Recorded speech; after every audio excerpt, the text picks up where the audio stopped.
Hello, and we're live. If anyone's already waiting inside, please drop something in chat so that we know exactly who's attending and who's been able to make it out bright and early. We're going to give it a few minutes as people start to filter in. I know logins can be be a little bit complicated sometimes. So if you manage to come in, please say hello, tell us where you're from, maybe what brought you to the webinar. Hello. Oh, good. Everything's rolling. Everything's rolling, and that is great news. It is also snowy and cold where I'm from too. Thank you, Patrick.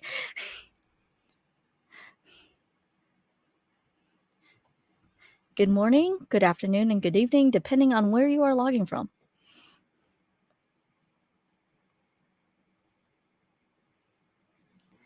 We usually get a lot of viewers from either Europe or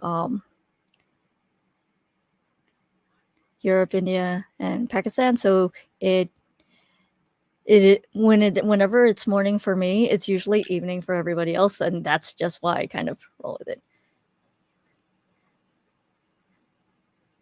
Hello, Manuel from the Philippines. I am also Filipino. Yay!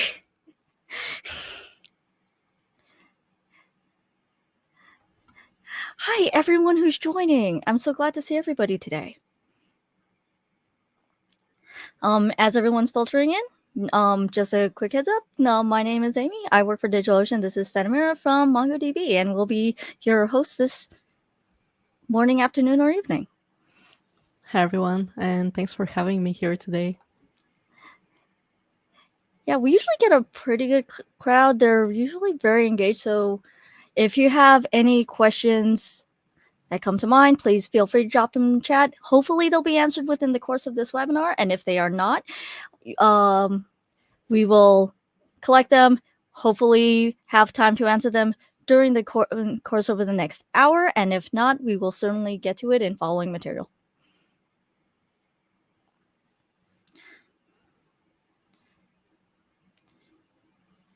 Hello, everyone. We're going to give everyone a couple more minutes to kind of filter in.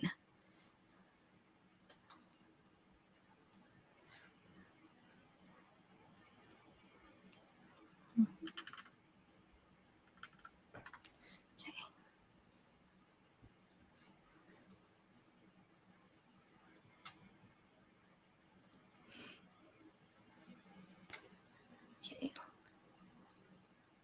Let's make sure. Hello, everybody. Grubhub is excited to be here. I am excited that you are all here. Thank you so much for joining us. If you need me to speak louder at all, please say so.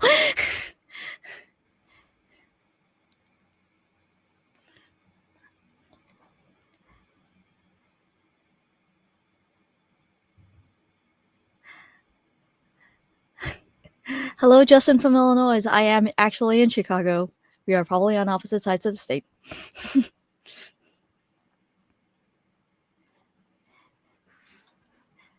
So right now we have India chiming in, Bulgaria, and Canada, and Italy, and Germany. As usual, very widespread, but very active crowd. I'm very happy about this. And Mexico, and Chile. And don't worry, even as I talk, if I don't see your questions immediately, we will be collecting the questions as time goes on, and I will be reminded of the questions later on in the webinar. I'm using a Rode USB. It's a very affordable mic considering where it comes from. Sounds very good for sure. Oh, it has a monitor on it, but I don't actually use it, so I can't tell how I hear. So I always have to trust that I'm coming through. It's good, yeah. whether DO managed DB can scale based on number of requests. Also, is there a limit of requests? It does scale on request spikes. What that limit is, I don't know offhand. It's most likely going to be in the documentation. We can make sure that gets added to the resources that get sent out at the end of the show. In case anyone, if you came in through a registration, we provide a follow-up email with all of the resources we talk about today.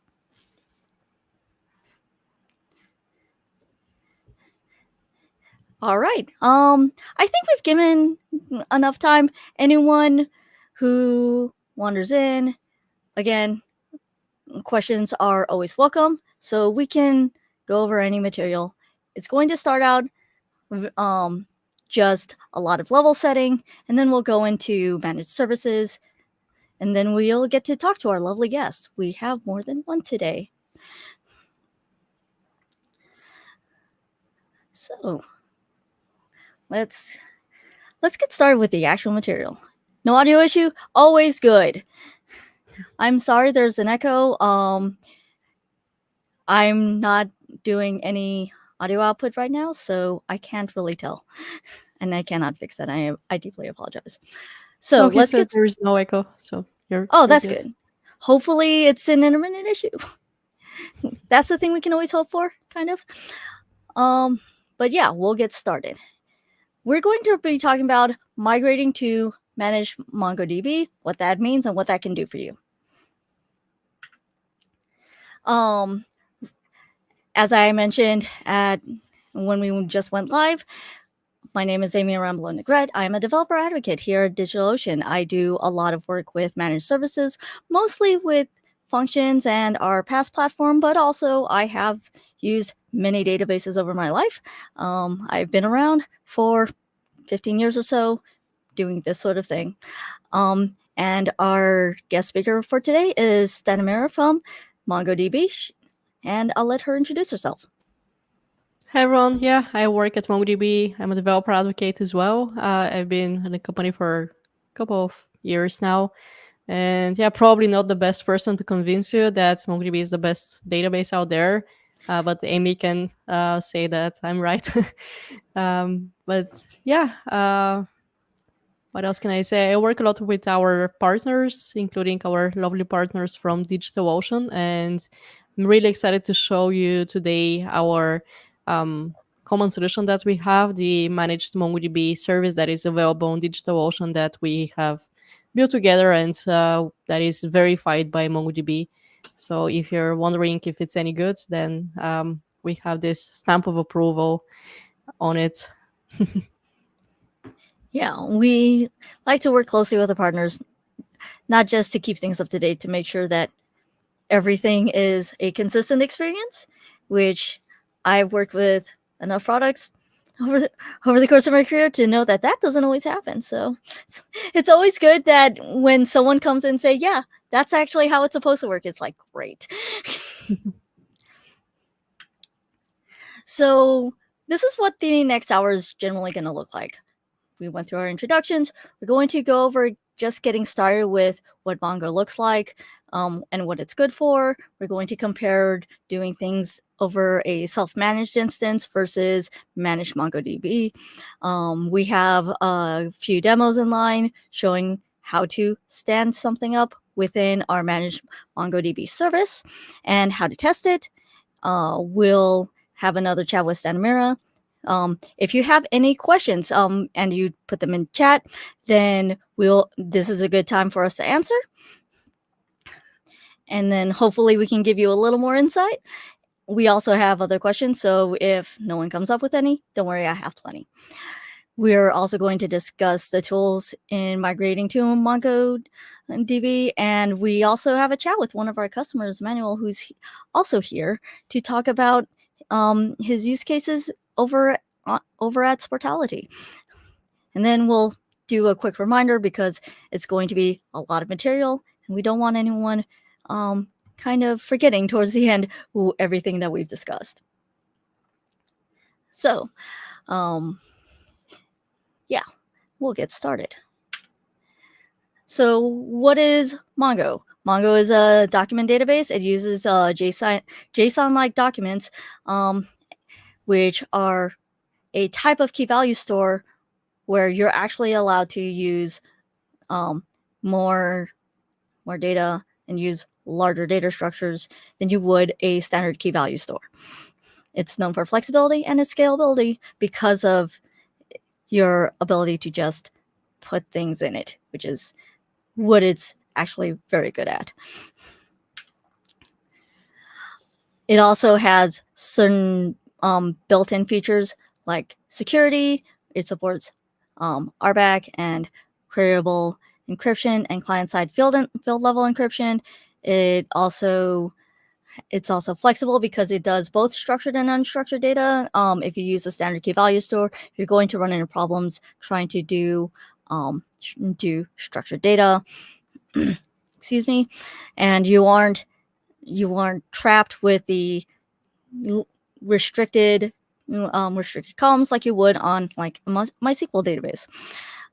They also have a lot of drivers, and so that if your code base is in PHP, Java, JavaScript, or Python, or any other number of languages, they usually have a driver to keep you covered. And it has standby nodes, which allow for high availability, serving with one of the standby nodes should your primary node ever go down. And it's scalable because and this was a question that was asked earlier on, as the traffic increases, it will scale on demand and scale down as well.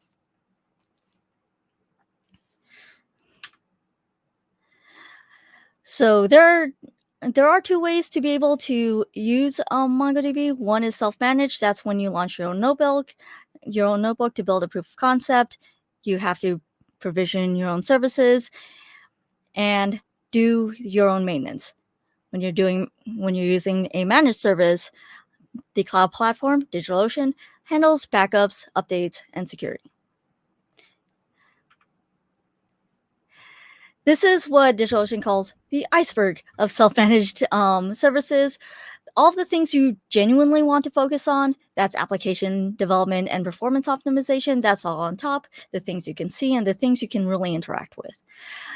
Having to support that, all of this stuff running underneath, including server provisioning, high availability, security, testing backups, configuring monitoring, ongoing upgrades. All of that are still things you have to do, but they do distract you from your core focus, which is application development and optimization.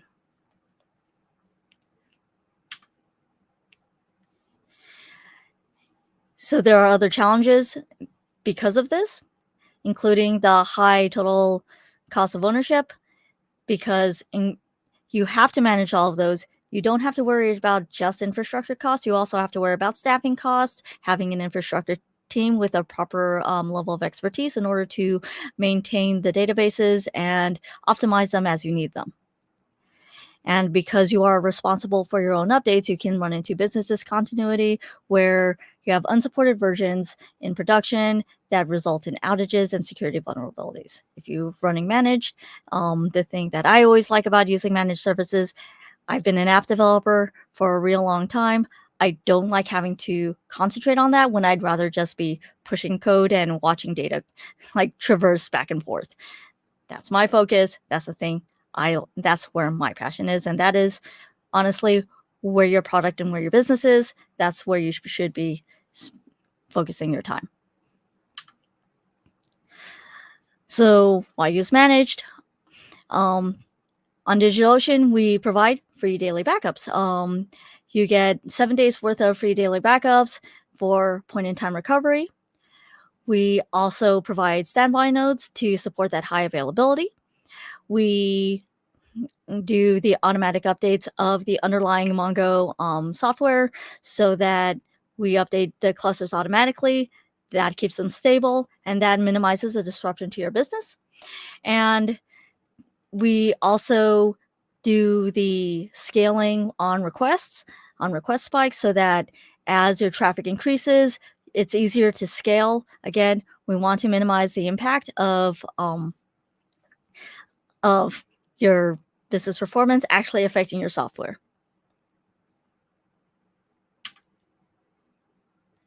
And again, this comes with a lot of the features and products on DigitalOcean.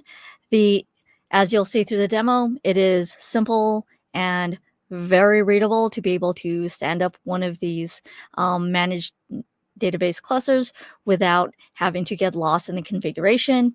The price point compared to other similar services is pretty affordable, and we also provide these automatic updates.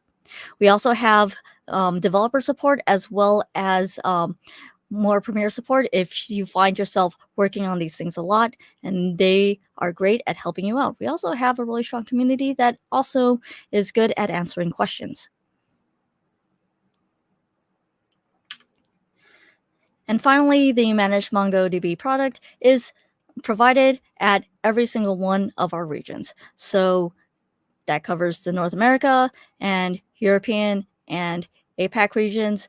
Wherever you are, you should be able to find a region close to you for you to be able, and closer to your customers that you can deploy to. Demo time. So we're going to walk through a quick setup of a cluster. We're going to read the cluster, and then we're going to do a little bit of testing. If we can have the window pop open, that would be great. So here is the DigitalOcean Cloud Platform. This is mine. It's a little disorganized. If you're going to do this in production, I highly advise you tag your resources. I didn't for this demo, so it does look like this. However, in order to create a managed database, we go to Create, we go to Databases. Here we go. So create a database cluster. We have Mongo already selected, and this finds the data center region closest to you. For this one, it's New York City 3, just because I have resources everywhere else, and it's like, find a new one. You want to spread this out. We have multiple database engines to choose from, but we're going to be using Mongo because that's what we need right now. And we have different types of CPU. For the purposes of this demo, we're going to be using the shared CPU plan. However, if you want a dedicated CPU or one that's specific for storage, maybe you have a larger data set and you just want to read and write from it real fast, I would recommend the storage optimized. And here, if you want to add standby nodes, you can. This is how we set up the high availability. If your primary node goes down, these will pick up the traffic. If you are doing a prototype, you generally wouldn't select that. That's why it's not previously selected. But if you're putting this in production, you 100% should be using standby nodes because you want to maintain the stability and accessibility of your application. Then you can finalize and create. You can select a project. We'll just put it with all the others. Tag your resources. This way you know who is using what resources and what that resource is for. And we even give you an overview on how much these resources cost at the bottom. And then we'll create the cluster. Because this may take a moment, we're going to go over the configuration, but we already have one set up. So here you can create your cluster, you can configure it. This one is currently open to the world, which is not great for the purposes of having a publicly accessible demo. So before it gets created, we're going to secure it and only have it go to the app. Now, a trusted source means it can only be accessed by this app. This can't even be accessed by my system at the moment. And we're going to set that real quick. And here are connection details. We can see it as a string. And we can also set up users later on when we go into this tab. And finally, we're done. There we go. And now we can have an overview. And if we need to add more databases or users, we can do this once it is done provisioning. However, we already have one ready. So let's just look at the one that is already done. Okay, let's go into databases. Let's go into Mongo. I tested this a couple of times. That's why it's so many there. Because we always hide the admin password. However, we have other users. You have a demo user, and then you can see the string, the connection string. This one, when you provision a user, it'll show you your password. It will hide it every other time. So if you find yourself needing a new password, you are able to refresh it directly from the users right here. Here, if you want to refresh it, you can. I'm not going to because I have everything set up already and we want the demo to go smoothly. And here you can see a list of databases. If you want to see what the activity looks like, you can just go into logs. You can also forward your logs elsewhere in case you have a product like Papertrail where you want to collect all of your logs in one place. We can connect that for you. Here we have our accessing. This is me testing it earlier in the day. And insights, if you want to see other than just raw logs. This is all of our accesses. This is us basically doing stuff with our database and how it performs and what the load actually looks like. Don't actually use a lot of it. Hence why even though these look spiky, they're actually quite low. There we go. Memory use, disk usage, all of the things that you need in order to determine the actual load of your cluster. And once we see that, I'm going to show you what the inside of the database looks like. We're going to be using a tool called Mongo Compass. All you have to do is, if you're going to do this,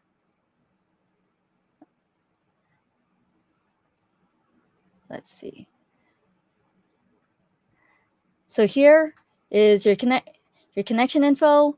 You can take the connection string I showed you from the configuration window, and then when you log into Mongo Compass, you paste it in, and you're able to see this this workbench to be able to see the data that's inside, as well as the schemas. So, just extremely useful. We're going to need this in a bit when we go test the application. Right now, we stood up a small application on that platform, which the application is also testable elsewhere. You can get to it on GitHub, which we will be sending out after the webinar. It's this app right here. It's a small Twitter clone that Chris Ev and Chris Avia from our DevRel team has created. Here you go. And when you click the route, it automatically populates a window and shows you a preview of the response. Just the standard response is welcome to our new Twitter. We wrote this app before it turned into X. So now that we have that, we can see how it's going to work. This is that application. This is an application called Postman. If you do a lot of API testing, you're probably well familiar with it. If you are just learning databases and you want to learn how to test API points and want to learn how to do inserts and that sort of thing, Postman will be a tool that you end up using a lot because it is a great standard way of testing REST requests. So here we can go through the app that's been deployed on that platform and get all of the information from our MongoDB database. Here's a bunch of the same tweet over and over, as we just tested it. And then, if we want to do another one, we can just put in the post and go, welcome, or time to migrate to managed. There we go. And then we'll send that. We'll get an ID back. And now, when we refresh this request, we'll be able to see it. Oh, it didn't decided to cache my thing again. Of course it did, because it's actually over here. Gotcha. Time to migrate. Wrong window errors. That's a thing that happens on demos. and then we'll get it again.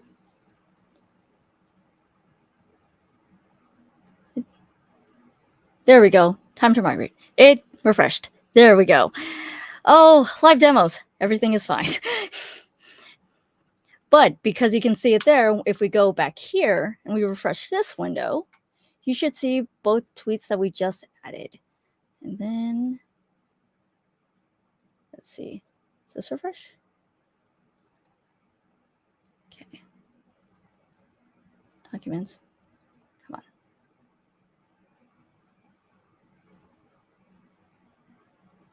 Oh, refresh. Let's refresh. There we go. It refreshed. So here's the one that I added on accident and the one I added just now. It's an extremely simple process. I didn't have to do a lot as far as configuration. If I wanted that standby node, I just had to check off one box. And the backups are set up for it. We provide everything on that initial onboarding so that we can kind of reduce the friction of standing up something like a MongoDB cluster. And then that would be our demo. Okay. And now we're going to chat with Stanimira, and while I pull up the other questions, I'm also going to go through questions in chat. How are major version upgrades handled? If they cause breaking changes, we do not deploy breaking changes to your cluster. We do stage and test any major upgrades before getting pushed out. That is the process, and that is the best answer I have for that. Well, there will be a recording of this session. Details on that should be up on the follow-up email. How does Managed MongoDB at DigitalOcean compare to MongoDB's Atlas? Given what you've seen, Stanimira, are you familiar with Atlas? Yeah, it's basically what we're using in our day to day. It's a tough question because they're all managed services. There are some differences. I wouldn't say they're like huge differences. Maybe when you get a little bit into like multi-zone or like having a bit larger deployments, Atlas becomes a bit pricier. So I would say that the managed solution on DigitalOcean can be cheaper for kind of larger clusters, a bit more affordable. Other than that, they both have pretty good managed features like backups and automatic upgrades, as you said, point in time recovery. What else? Multiple zones that are available. Another difference that I can point is that everything that you deploy on Atlas is always a replica set, so always a 3-node deployment. And on DigitalOcean, you can have just a single node deployed for some of the cheaper shared options. Something else that is interesting that I saw on DigitalOcean that Atlas doesn't have is the storage optimized dedicated CPU. deployments. Yeah. Yeah, CPU, and there is also general purpose, general optimized um, deployments, which is something that you can't have the flexibility to choose in Atlas. You are always deploying in one of the three major cloud providers, um, which is another difference. Of course, you have different clouds that you can choose from in these in Atlas and in DigitalOcean. Great. One more question. If we don't provision an additional node to the main, other than main node, do we lose the high availability? You lose the accessibility of your database during any kind of service disruption. There is a base level of high availability within DigitalOcean products, which means because you're running, the thing with managed services is when you're running on another provider's infrastructure, we have our own incentive to keep our platform up. So you get get as much high availability as we are able to do with our own platform. It's just another step to make sure absolutely that if something is affecting your node, that especially if you're on a shared CPU, this ensures that should that happen, you have another way of accessing that data. Full text search to DOM like Atlas. That I'm actually not sure of. That is a question that we can get back to you, and we'll see if we can dig up some resources for that. That's no problem. Yeah, so we have this service called Atlas Search on Atlas. That is basically a separate search service that is built on top of Lucene. I haven't heard about plans on bringing that in any other platform yet, but yeah, of It'll course be we can. interesting. That sounds useful, especially for the larger scale clusters, because I can see having to do in having if you are starting to scale very quickly, having to onboard both Mongo and let's say Open Elastic or something similar at the same time. That feels like a lot. It Yeah, does feel yeah. like a lot. I'm going to pause on the questions for now. I'm going to ask Stanimir a bit, but we're also going to be answering more questions towards the end, so please keep them coming. We will address them. Okay. If you wanted to learn more about MongoDB, where would you go? We have a lot of platforms. So we have a YouTube channel where we stream as well. We have monthly webinars on different topics. So if you're interested in data modeling or um, optimizing performance, you can check out any of the upcoming webinars. They're usually pretty good. We also have the MongoDB community forums that we kind of use instead of Stack Overflow, so our community members can ask questions there, and we have a whole triage team that takes care of answering them. What else? We have the mongodb.com/developer blog that is kind of like an engineering blog where we have a lot of active members from our engineering team and our DevRels team and our solution architects, and they post quite often really good articles there. So yeah, you have many options if you're interested in learning more about MongoDB. Check all of these. We also have a podcast if podcasts are your thing. That is also something that can work for you. What have you found are kind of the best use cases for a larger database like Mongo?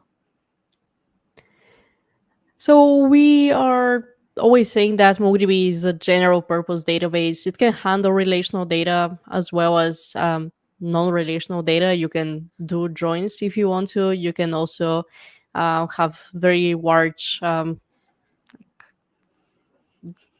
data sets that are more suitable for a data warehouse. You can still use MongoDB to store that and to analyze it.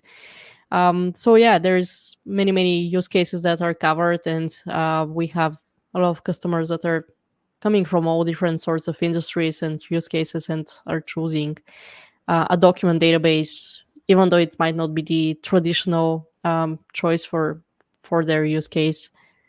But yeah, it is definitely general purpose, and it can be used for anything. Great. Let's say you got a developer with kind of growing data needs. What are the signs that they should probably be using a managed Mongo instance? Yeah, well, when it becomes a bit painful to manage it yourself, or when it becomes a bit expensive to have like three dedicated DevOps people that need to keep your database up and running and make sure it's like available at night, Yeah. then it's probably a good time to see what is the cost for moving over to a managed solution like DigitalOcean or Atlas or anything else. So yeah, when it becomes a bit pricier or it becomes a bit too much to manage yourself, or if you have any security requirements that you can't handle yourself, or it's again too expensive to invest in that as well, then yeah, just let the platform handle all that for you. That was my primary motivation when I started really getting into managed services. Was I can't ask my DevOps friends to look at my side project all the time. And after a while, it starts to bother them. And same thing with an actual DevOps department. They don't need a developer asking them questions once every 15 minutes about how their app is performing. So managed services are actually, I've found to be very useful, especially to kind of take off that load. Yeah, and another thing that we often see is that a lot of companies they have dedicated teams working on infrastructure and dedicated teams working on developing their applications, which is kind of an obvious division. But sometimes when you're using these managed services, or even if you're not, this can create a lot of confusion because developers don't have access to the infrastructure that their applications are running on, and they can't really see any performance problems that have been created. Let's say in the last deployment that they just pushed to production, and usually, yeah, it becomes a quite of a back and forth. Trying to figure out what happened, who is responsible, when things went wrong. So this is something that we see a lot increasingly now that we have all these managed solutions. Is that teams, if they're available to access their infrastructure and they have all these performance metrics and awards and basically access to their actual infrastructure that is hosting their applications, they're a lot more productive, and problems like what happened and why my performance suddenly uh, went down with my latest release are much easier to be discovered and um, to be handled properly and at the right time. Great. So, just real quickly, since we were talking about it, um, when migrating to manage Mongo, the tools that our team um, has suggested using is MongoSync. It allows you to copy from cluster to cluster. It reduces the amount of downtime that would happen if you were doing that migration on your own. There's also other Mongo tools. The Mongo suite of tools, as you've seen with Compass, are very solid and very easy to use. So we do always recommend them. Also, Mongo does restore and Mongo dump. All of them are great for the purposes of planning your migration. Just make sure that you do plan any migration thoroughly before moving your data over. Because especially depending on where you're coming from, if you're coming, I used to work with a lot of the larger cloud platforms, and there are a lot of hidden costs as far as things like data transfer, that sort of thing. So once you start your migration, make sure you plan everything out properly, know the tools you're using, know how long you're going to be using them for.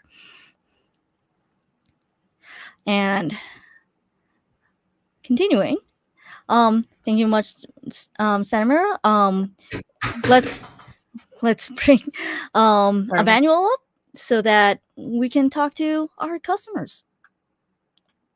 Hey, Emmanuel. Hi, Amy. Hi. We met only a couple days ago. Emmanuel Winblad, would you care to introduce yourself? Yeah, absolutely. So, hi, everybody from all around the world. Like Amy said, good morning or good evening, depending on where you are. My name is Emmanuel, and I'm head of technology at a company from Sweden called Sportality.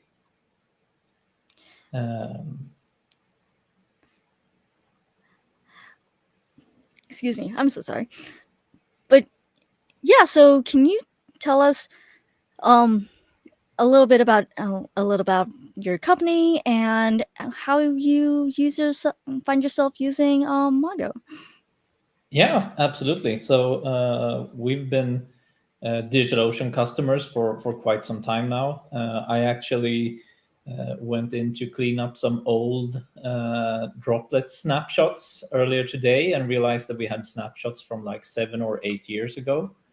So we've been using DigitalOcean for quite some time, and our primary product is a software as a service offering called Sportality Platform, which is a tool for sports leagues and sports clubs to use for their digital presence. So it's both in terms of websites, but also to expose data to their mobile applications and things like that. So it's a lot of more or less the regular CMS functionality that you would expect, but also some sports specific integrations to like the official statistics providers from those leagues and so on. And since living in Sweden, here ice hockey is quite big, so that's one of the sports we're working a lot with, and the Swedish Hockey League being one of our major customers. And as part of this CMS functionality, you have, of course, news articles. And I think that is actually where our MongoDB journey started. So the editors from the leagues and the teams, they log into our platform and create their content and save everything. When starting off, we stored articles in a relational database, but then we realized that now we want to like introduce some new features in articles, and then we quite quickly realized that MongoDB is probably a better bet, since that way we didn't have to like switch to a completely different table in the relational database, but could rather like move everything over to MongoDB and then just tweak the schema for it in there. And back when we set this up, at first we actually ran our own MongoDB cluster using a set of 3 droplets running on DigitalOcean. So that was before the managed MongoDB was available. But pretty soon, as pretty short after the managed MongoDB offering was presented, we tried to switch over to that one. And yeah, I can definitely vouch for the aspects that Amy and Mira mentioned, with not having to have people working around the clock or just be on standby for managing the database cluster in case there's some issue somewhere with your droplets or your configuration of it and so on. So that's it's been really nice after we made the switch to the managed MongoDB. Can you go into your experience migrating? Yeah, absolutely. Perfect. For us, it was actually quite simple. I mean, it always comes down to the amount of data you have and how fast that data is changing. So for us, we use, as mentioned, MongoDB for storing news articles. That's one of the core purposes we use it for, and we have like 500,000 news articles in total in our MongoDB database. But we also use it for some other things, like some live sports data as well, where we found MongoDB to be a good fit. But thankfully, when doing the migration, we were able to do that at the same time as we switched our workloads over to using the managed Kubernetes offering from DigitalOcean. So the way we went about it was more or less preparing things and setting up a new instance of our different applications to connect to the managed MongoDB, which we had of course tried out before and upgraded our configurations to connect to the managed MongoDB. And then I think we used the MongoSync utility to just sync over all of the data, and at the same time we had like a really short service window where we said, yeah, we won't be allowing access to the admin UI of the websites for 15 minutes or something, while we make sure that everything is the last couple of documents are synced and so on.